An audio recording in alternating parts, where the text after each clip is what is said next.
Messing with people is always fun, and computer pranks are no exception. What's going on, everybody? I hope you're having a good day. It's Master Hacker Veraxity, and in today's video, in light of 10 million views on this here computer prank short, I think it's finally time we sat down together and talked about command prompt, or CMD. Now, in today's video, we're actually going to be going over what CMD is, how to use it if you're just completely unfamiliar with it at all, and some pretty cool things you can do with it, including some pranks. So as your attorney, I advise you to sit down, buckle up, and then crack your fingers as loud as humanly possible. Actually, maybe don't do that last one. You could probably get injured. But yeah, let's waste no time and let's talk about that magical black box that you see on the screen right there, known as CMD.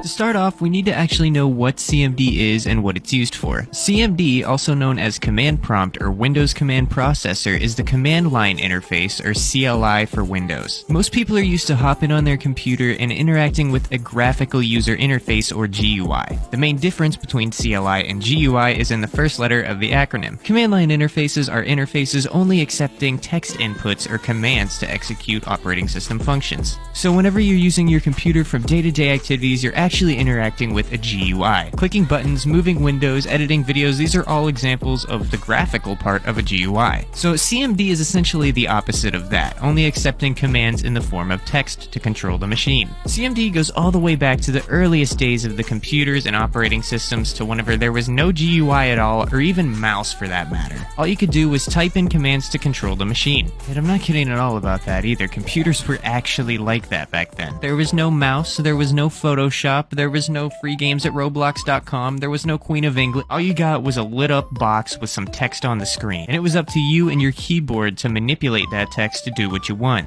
It's just crazy thinking about it because, our ancestors, they worked so hard. They worked so hard. They built coliseums, they fought lions with their freaking hands, right?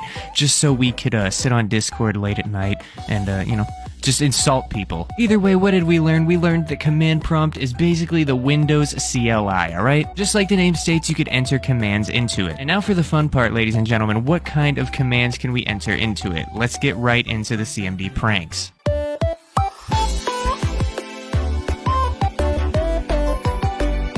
So in order to actually access CMD, we're going to hit Windows and R together, type CMD, and then hit Enter. Now, as you can see, we have the magical black box right on our screen. But now that we have command prompt up, I'm going to show you how to navigate it a little bit, and I'm going to give you a little bit of insight if you're new to the whole command prompt thing. If you're just used to accessing your computer by all this down here, clicking on buttons, and it being really easy for you to do anything, and you're new to command prompt, this might be a little bit of some good advice, so listen up. Now, behind the command prompt window, we actually have, what do you see here? A bunch of folders, right? But another name for folders is actually directories. These are directories where you can store information. And as you can see in command prompt, this is the directory that we're currently in. It's in our C drive. It's C users Verax, that's my name. Really? But folders being called directories is our first command that we're actually going to be learning about, and that is dir. If you type dir, which is short for directory, and hit enter, it'll show you all the directories in the folder that you're currently located in. Now, in order to get some more perspective on this, what I'm going to do is I'm going to type cd for change directory, and then I'm going to type desktop. I guess my desktop is in a folder called OneDrive, so I'm actually going to type cd OneDrive, and then I'm going to type cd desktop. Okay, so now we're actually in the desktop, as you can see right here. Let me just type cls to clear out everything. But now you're going to notice something really familiar now that we're on our desktop or in our desktop directory, right? If I type dir, what do you see? You see all the folders that I have right here. So congratulations, this is your first step into becoming a little computer prankster. You now know how to navigate command prompt. You can use cd to change the directory you're in, dir to see all the subdirectories, and if you want to back out of a directory, all you have to do is type cd ... and you go back to OneDrive. So, now that we know how to use command prompt, let's get into the real juicy meat and potatoes of this video. Okay, let's look at some pranks.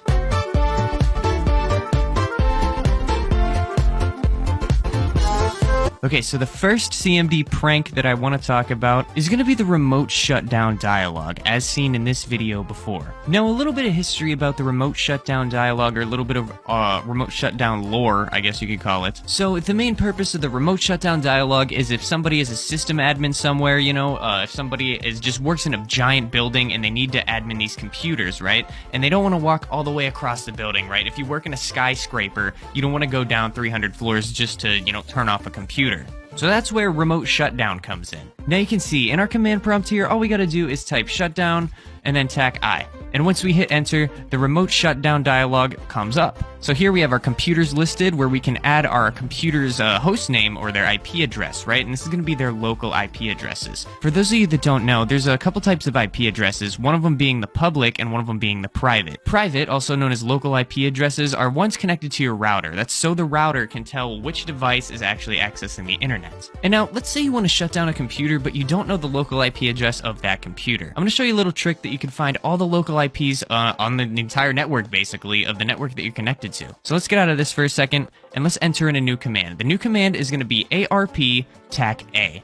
And as you can see, once you hit enter, you get all of the IP addresses that are connected to your network. This would be useful because check this out, right? So we go back into shutdown-I, we go back into the remote shutdown dialog, and then this is how we add a computer. So we would need to add one of these IP addresses depending on which computer's IP it is. And now you could just be a menace, right? You could just start entering an IP, right? You could be a menace, you could just start shutting down all of these, but you know, don't do that, right? And as the transition card stated before, don't do this in school. Okay, hey, I know it's tempting, but don't do it. Admin privileges are a thing for a reason. And yeah, that's basically the remote shutdown prank, if you want to call it that. So you could make the computers do a variety of things here. You know, you can annotate an unexpected shutdown, which means you could like put a message before it. You can make like a message pop up on the why it's shutting down. Or if you want to annotate an unexpected shutdown, you could do that and then the computer will just turn off. But as you can see, there's an event tracker, so this shouldn't be used as a prank, you know. It's got like, you know, hardware maintenance or installations, OS recovery. All these are like planned, selected things that system admins will shut down computers remotely for. So let's get on to the next CMD prank. Now the last CMD prank that we're going to be talking about today, right? It's going to be the MSG star command that we saw in this short that I made. Now a lot of people seem to be confused about this command, right? You see, the thing about it is, right, if I enter MSG star right now and then just some random message, right, and I hit enter, it says MSG is not recognized as an internal or external command. Well, what are you saying, Veracity? Did you just lie to me? Did you just lie to me?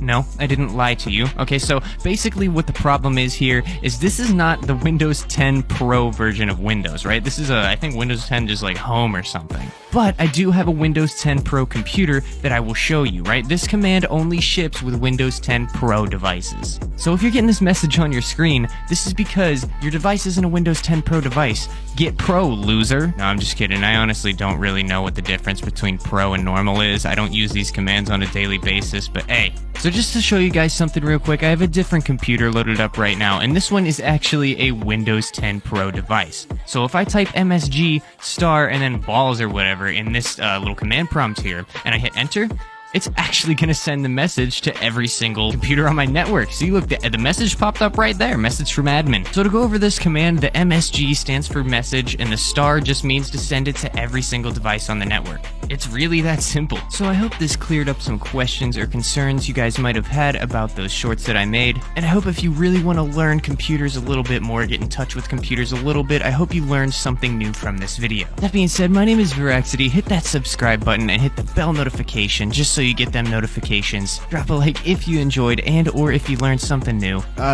Dislike it if you just hate my guts. And yeah, I'll see you in the next video. Peace out.